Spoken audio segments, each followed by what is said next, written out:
والصلاة والسلام على سيدنا ومولانا محمد واسطة عبد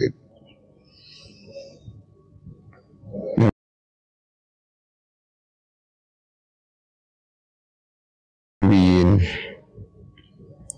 ومقدم جيش المرسلين وعلى آله وصحبه الذين شهدوا منار الدين وهمه بالألسنة والبراهين.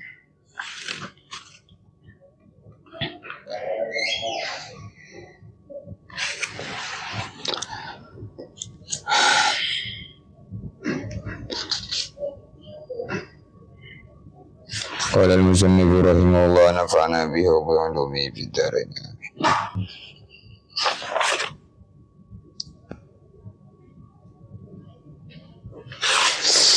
الحمد لله الواسع الجود والعطاء الذي شهدت بوجوب الوجود ووحدانية عظيم جلاله، وجوب افتقار الكائنات كلها إليه في الأرض والسماء.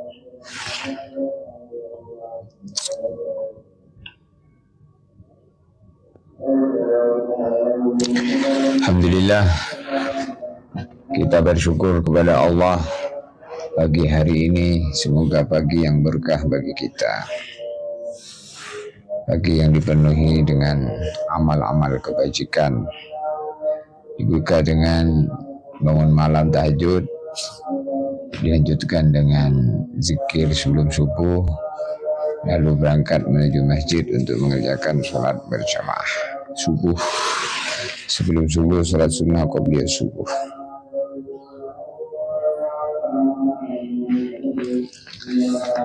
Bagian daripada nikmat Allah Subhanahu wa taala. Wa min jumlati ni'amillah al-azimah al-fa'iqah al-karimah an wafaqana subhanahu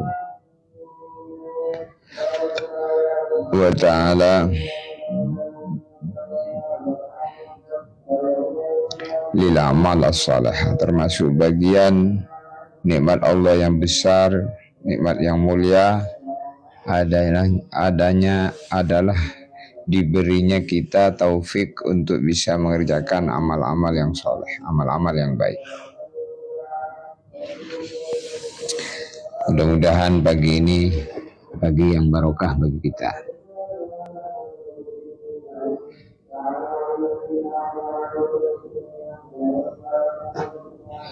Setiap datang waktu pagi Nabi berdoa, Allahumma barik li ummati fi bukuriha. Ya Allah, berkailah pagi-pagi umatku. Doa Nabi itu doa yang mustajab. Maka kalau mau orang diberkahi waktunya, maka paginya jangan kelewatan sholat subuh.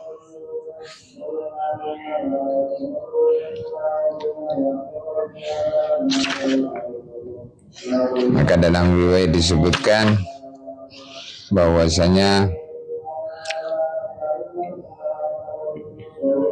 bila orang pagi-pagi berangkat ke masjid, maka dia membawa bendera malaikat. Kalau pagi-pagi sudah berangkat ke pasar, maka membawa bendera setan.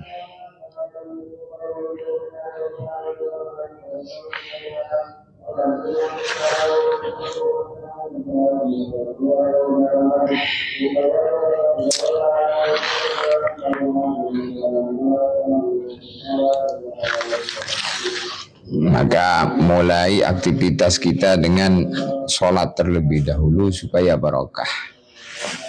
Faida qudiyatis sholatu fantashiru fil ardi.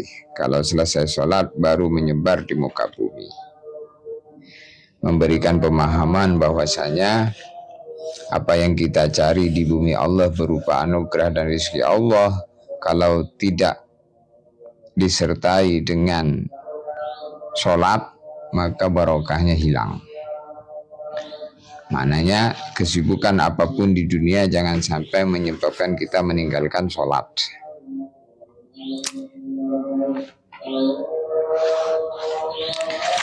Supaya hidup kita ini hidup yang diberkahi Allah.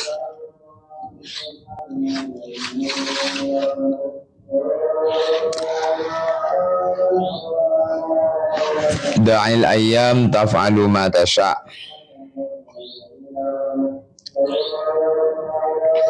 Kata Al-Imam Asy-Syafi'i, jangan sampai kamu dalam hari-hari yang berputar dalam kehidupan kita ini mengerjakan perbuatan sesuka hati.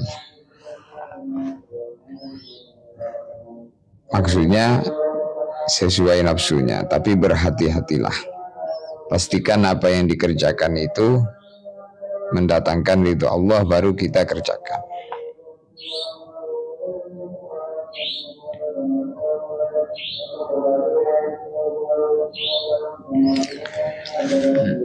Dan dunia ini adalah ujian, semuanya diuji.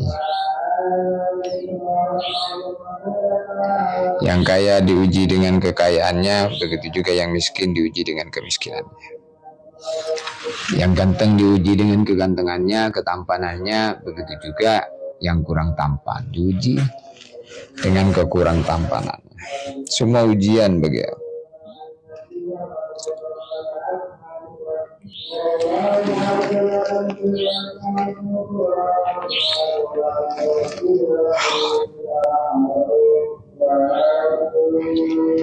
Maka Al-Imam Asy-Syafi'i beliau mengatakan,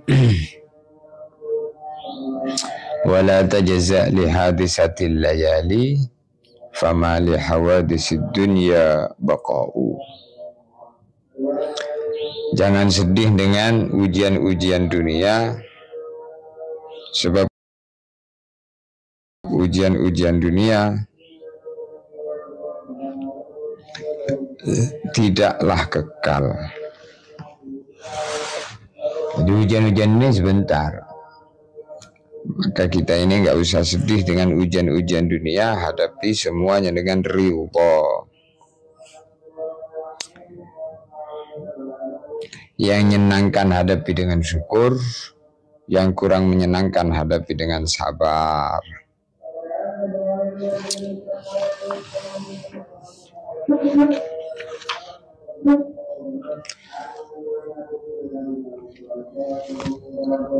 Allahu Akbar walillahil hamd.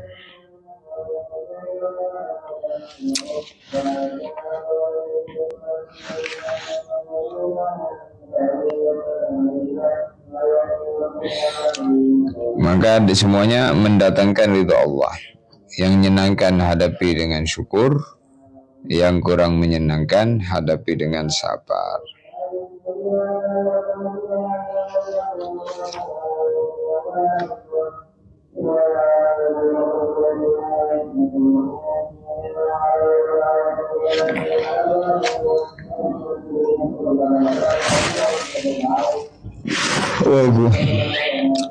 Imalu ala Dawud syukra wa qalilum min ibadiyah syukur. Tapi memang orang yang bisa syukur itu sedikit. Imalu ala Dawud syukra wa qalilum min ibadiyah syukur.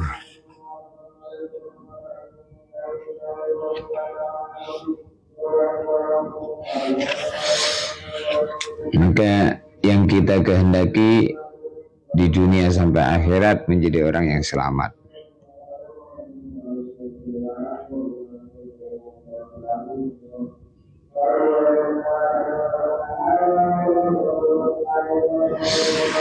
Maka di antara bagian daripada supaya kita selamat, jangan sembarang berbicara.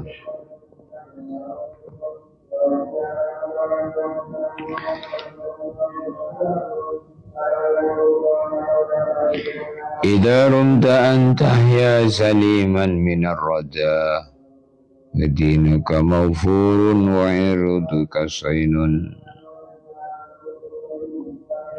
fala yantiqanna fika lisanu bisawatin fa kulluka sawatun walinnasi alsunu.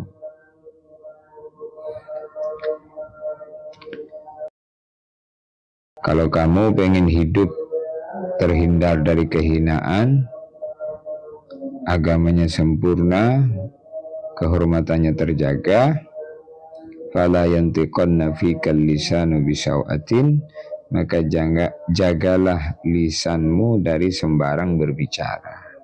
Fakulluka sawatun walin nasi alsunu.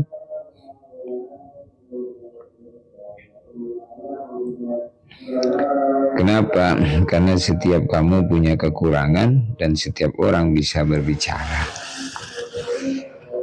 Kata Imam Syafi'i seperti itu. Jadi menjaga lisan ini bagian daripada supaya terselamat dari tergelincir. Wa ainaka in abdat ilaika ma'ayiban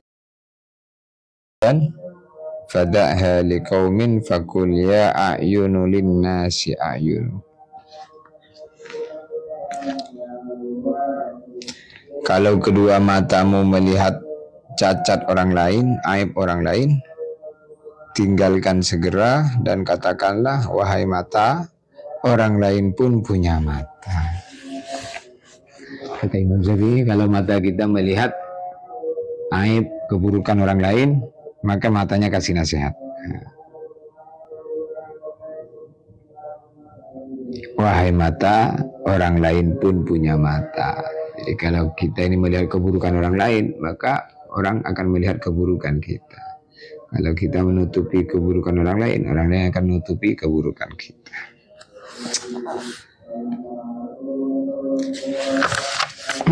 Wa ainaka in abdat ilaika ma'ayibah fakulluka sawatun walin nasi ayunu. Kalau kedua matamu melihat kekurangan orang lain, cepat-cepat segera katakan kepada matanya, wahai mata, orang lain pun juga punya mata.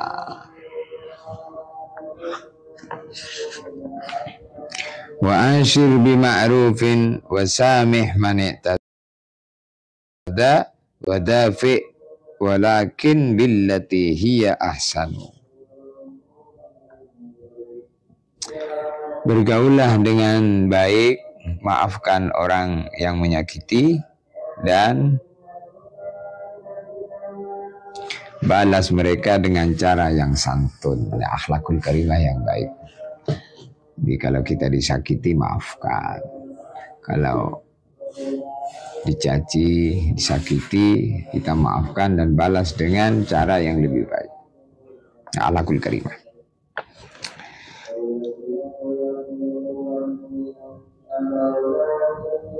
Tapi itu suatu perkara yang berat. Memaafkan orang yang berbuat salah itu berat, tapi berpahala besar.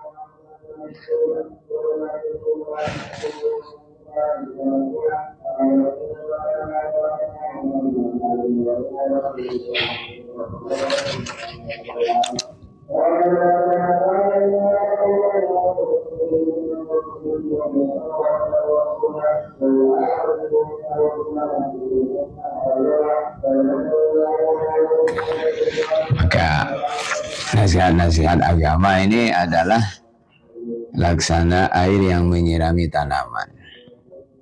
Bagi hati, nasihat agama bagi hati ini laksana air yang menyirami tanaman. Kalau banyak mendengarkan nasihat-nasihat agama, maka hatinya jadi subur.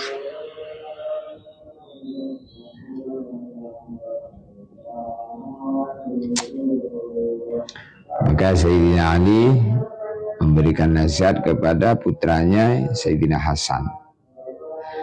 Ya bunayya ihfaz anni arba'an wa arba'an la yadurruka ma'amilta ma'ahuna. Wahai anakku, jagalah 4 perkara dan jauhilah 4 perkara yang lain. Maka kamu tidak akan pernah tersesat selama kamu berpegang teguh kepada nasihat yang 4 perkara. 4 perkara kita kerjakan, 4 perkara kita tinggalkan. Apa itu? Yang pertama, kata Sayyidina Ali, aghnal ghina al-aql.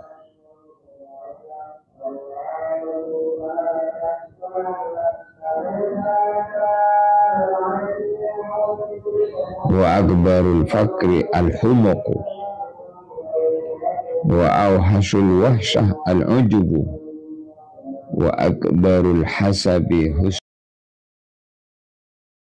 khuluq. Kata beliau, sebaik-baik kekayaan adalah akal. Kekayaan yang termulia itu adalah akal.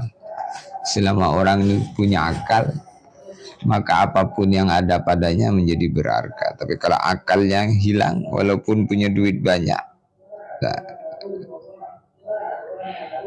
tidak bermanfaat. Kaya tapi gila, ganteng tapi gila, ya buat apa? Akalnya. Aghnal ghina al-aql.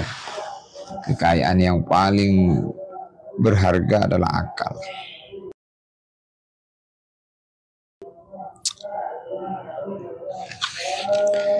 Wa akbarul faqr al-humuq. Kemudian kemiskinan,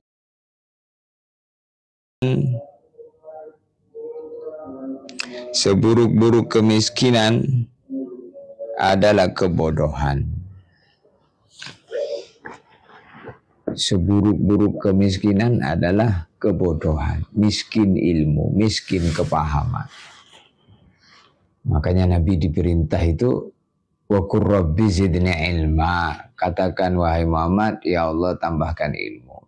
Tidak pernah Nabi diperintah wa qur rabbi zidni mala. Ya Allah tambahkan saya harta. Tidak. Wa qur rabbi zidni ilma. Maka kemiskinan yang paling buruk adalah miskin kepahaman, miskin ilmu, yaitu kebodohan. Orang bodoh itu miskin kepahaman.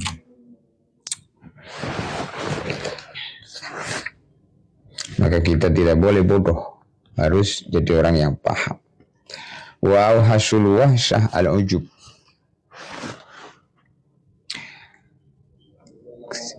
Kehinaan yang paling hina adalah bangga dengan dirinya sendiri. Bangga diri. Ujub itu bangga diri. Kehinaan paling hina itu bangga diri. Maka ujub itu dicaci, dilarang. Maka tidak boleh ujub. Ujub itu bangga diri.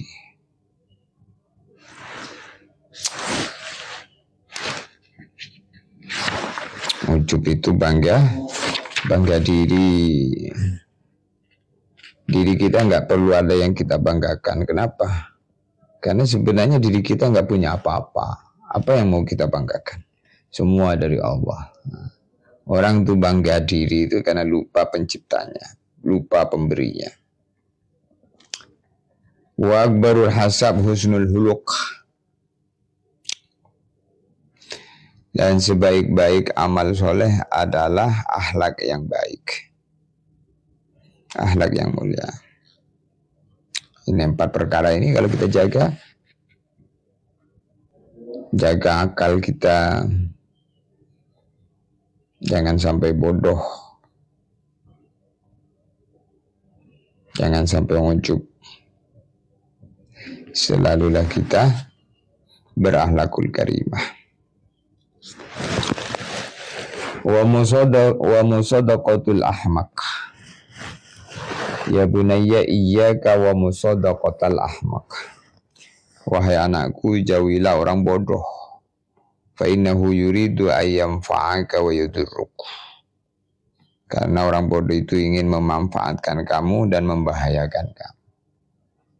Dimanfaatkan dalam dalam bahaya. Jadi kalau ada ojan-ojan orang gendeng nggak paham agama, seperti kemarin ada yang bilang, selama kamu beragama Islam, maka lubang hidungmu akan jadi tempat apa begitu ya, ojan-ojan yang nggak manfaat, ya diemin aja.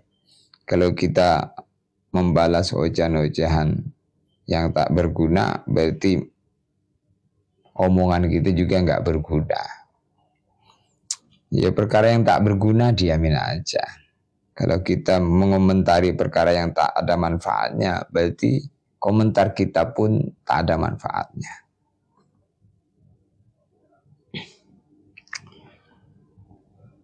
Iyyaka wa musadaqatal ahmaq.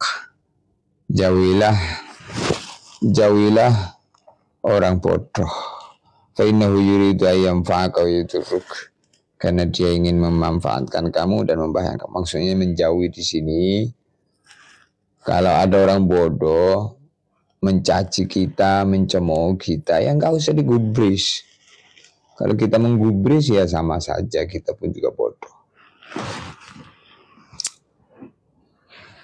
Maka min husni islamil mar'i tarkuhu ma la ya'nih, termasuk kesempurnaan agama seseorang adalah mampu meninggalkan perkara yang tak ada gunanya.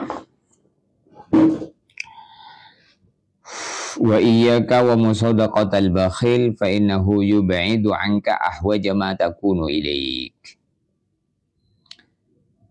Kata Sayyidina Ali kepada Sayyidina Hasan, wa iyyaka wa musadaqatal bakhil.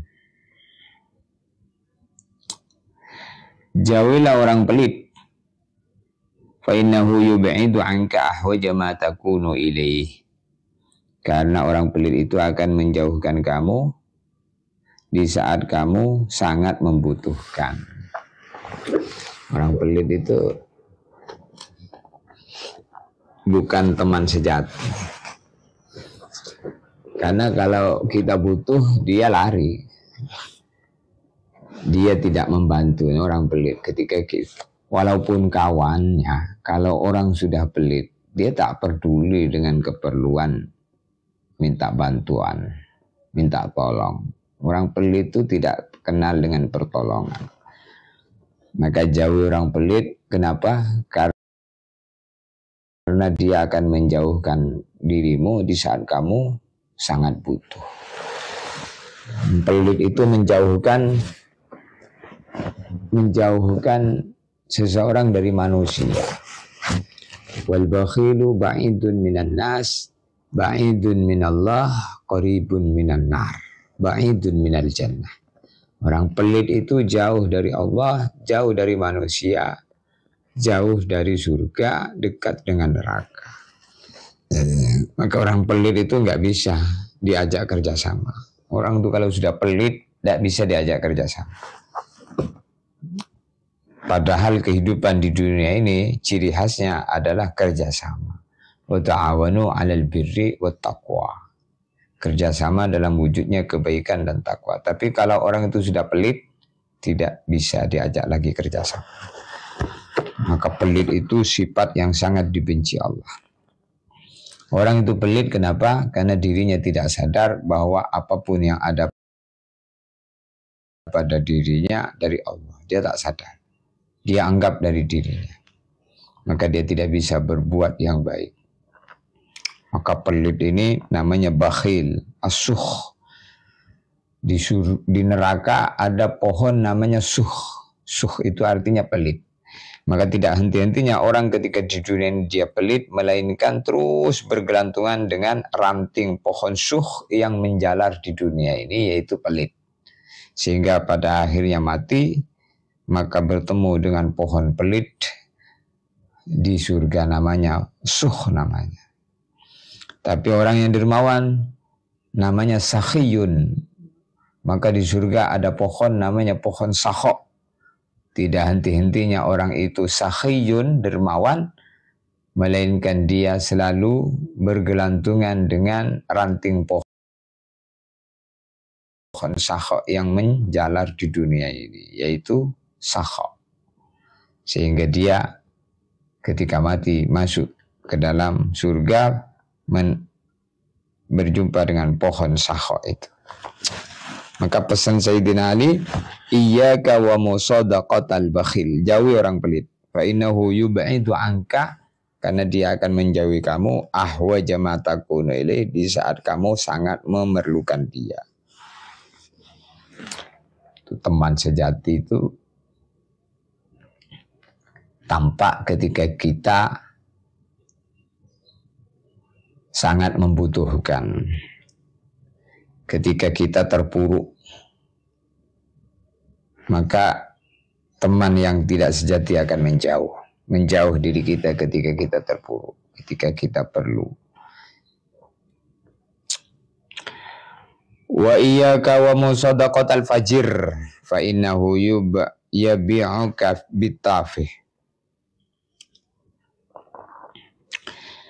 Iyyaka wa musadaqatal fajr. Jauhilah pelaku maksiat.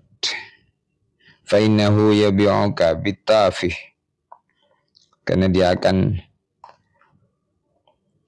menjualmu dengan harga yang murah. Dimanfaatkan untuk kepentingan dunia. Maka jauhi orang jahat. Dan dia akan menjual kita dengan harga yang murah. Orang jahat itu dia tidak akan kenal dengan kebaikan. Walaupun kebaikan selalu dihargai dengan perkara-perkara yang remeh. Tidak kenal dengan kebaikan. Orang jahat itu tidak kenal dengan kebaikan. Kenalnya dengan keburukan. Selalu berbuat baik. Kalau sudah berbuat buruk, selalu berbuat buruk. Kalau sudah berbuat buruk, maka bangga. Namanya orang jahat.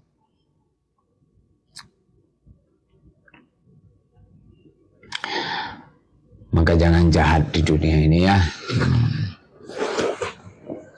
Jahat itu apa sih jahat? Jahat itu selalu ingin membuat kezaliman, ingin menyakiti, ingin mencelakakan, ingin mengganggu, ingin mengambil hak orang lain. Ini jahat.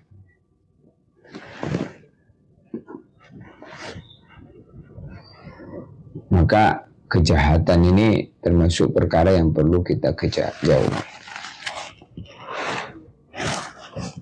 Yang dijauhi itu perbuatannya. Kalau orangnya kita deketi supaya dia dapat hidayah. Maka dalam hadits sahabat, seorang sahabat mengatakan, "Bughdud dzambi lal muznib." Bughdud dzambi lal muznib. Bughdud dzambi, bencilah dosa, benci dosa, lal muznib, bukan pelaku dosa. Jadi kalau orangnya dicintai, didoai, ditangisi supaya dia jadi orang taubat. Nah, perbuatannya itulah yang kita jauhi. Jauhi kebodohan. Kalau orangnya ya deketi supaya dia tidak bodoh. Sampaikan agama. Jauhi kebakhilan, jauhi pelit tadi. Jangan sampai kita jadi orang pelit. Adapun orangnya kita doain supaya dia ini taubat dari sifat pelit. Jauhi kejahatan. Adapun orangnya kita doakan supaya dia bertaubat. Bughdud dzambi lal muznib. Yang dibenci itu perilakunya, bukan pelakunya. Kalau pelakunya kita sayang.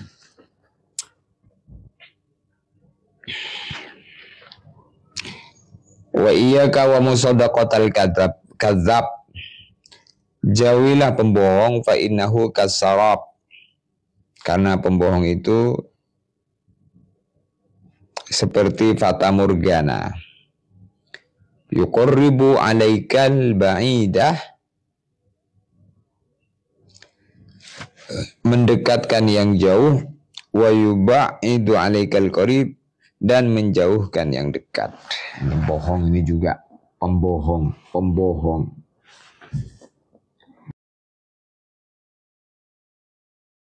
Pembohong itu adalah orang yang suka bohong.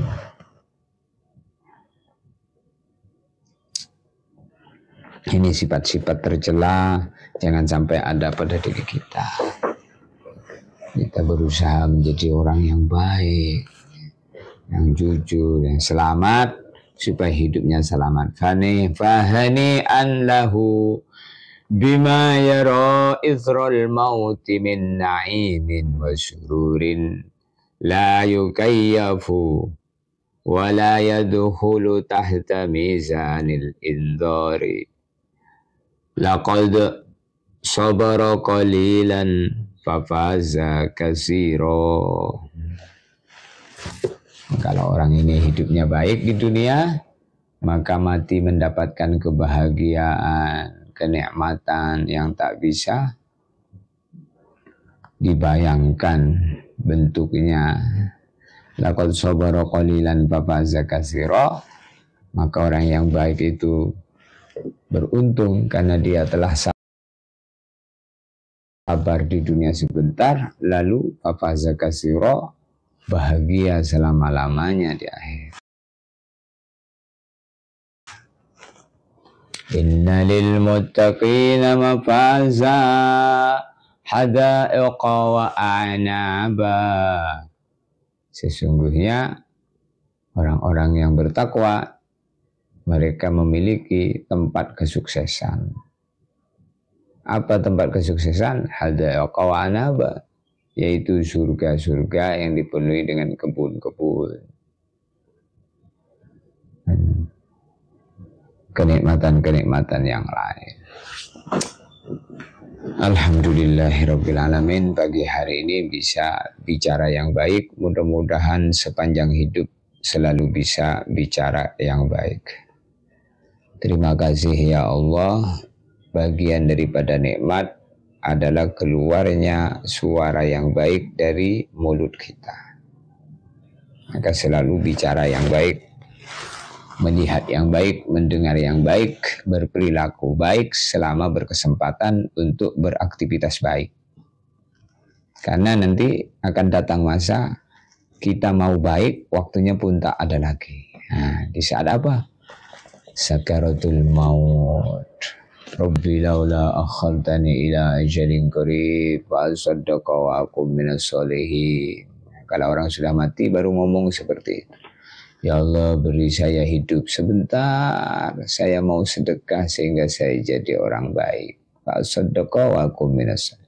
Saya mau bicara baik, saya mau sholat, saya mau ibadah sehingga saya jadi orang baik. Di saat mati, waktu kesempatan berbuat baik sudah tak ada. Alhamdulillah, kita syukuri kondisi-kondisi seperti ini bukan dari kita, min huwa ilaihi, dari Allah. Maka kita berbuat hanya untuk mendapatkan ridha Allah. Kita bicaranya untuk menyampaikan nasihat-nasihat Allah berupa Quran, nasihat-nasihatnya Nabi berupa hadisnya Kanjeng Nabi, sehingga kita menjadi bagian daripada wasilah sampainya agama kepada umat. Hadanallahu wa iyyakum, subhanallah bihamdihi, subhanakallahumma wa bihamdika, asyhadu an la ilaha illa anta astaghfiruka wa atubu ilaik. Kita tutup. Wassalamualaikum warahmatullahi wabarakatuh.